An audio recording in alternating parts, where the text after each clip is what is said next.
अस्सलाम वालेकुम, मैं हूं हसनैन। आप देख रहे हैं नया पाकिस्तान। इस वक्त मैं मौजूद हूं अडयाला जेल के बाहर।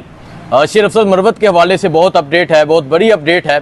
शेर अफजल मरवत एक लंबे अरसे से उनकी इमरान खान से मुलाकात नहीं हुई थी। आज मैं यहाँ अडयाला जेल के अंदर मौजूद था।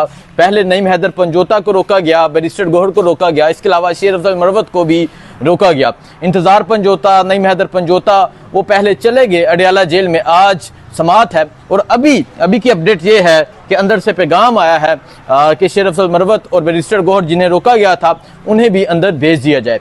सो आज शेर अफजल मरवत की, बैरिस्टर गौहर की इमरान खान से मुलाकात होगी। अगर मैं बताऊं, शेर अफजल मरवत ने अपने लकी मरवत में जलसा किया, कल बनू में जलसा किया, आज उनका मानसरा में जलसा है। और इसके अलावा पाकिस्तान तहरीके इंसाफ ने ऑफिशियली 22 तारीख को जलसा अनाउंस किया है। 22 तारीख को इस्लामाबाद में जलसा होगा।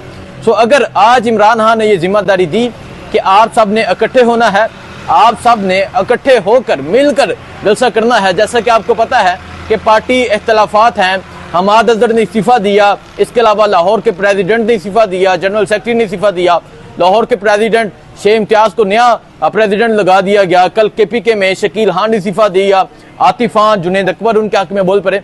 सो बहुत से इख्तलाफात हैं, लेकिन इमरान खान की हमेशा ये कोशिश है ये इख्तलाफात ख़त्म हो, सब मिल के बैठें और मिल के बैठ के सब अपना लाहमल तय करें, अपने जलसे करें। सो आज बड़ी अपडेट ये है, अब थोड़ी देर तक पता चल जाएगा कि इमरान खान ने शेर अफजल मरवत को क्या जिम्मेदारी दी है, क्या बात हुई है। जैसा कि आपको पता है कि उनकी रुकनीत मुअत्तल कर दी गई थी, लेकिन आज अंदर कॉल हो गई है, आज अंदर बुला लिया गया है। सो आज मिल बैठेंगे, आज मिल के बात होगी। बाकी जो भी अपडेट होगी आपको नया पाकिस्तान के थ्रू बताता रहूँगा। मुझे दीजिए इजाज़त, अल्लाह हाफिज़। ये है अडयाला जेल और अडयाला जेल के बाहर मौजूद हैं। जो भी अपडेट होगी आपको बताएंगे। फतेहुल्लाह बरकी, इजहार खान और ये शेर अफजल मरवत के सिक्योरिटी इंचार्ज मेरे साथ मौजूद हैं। बाकी आपको पता है जो पाकिस्तान की जो सूरत हाल है, लोगों को उठाया जा रहा है, फस्तायत है, जुल्म है, लेकिन ज़्यादा देर तक ये नहीं रहने वाला। जुल्म का दौर ख़त्म होगा। बाकी अभी थोड़ी देर तक जो अपडेट होगी आपको बताएंगे। बहुत शुक्रिया, अल्लाह हाफिज़।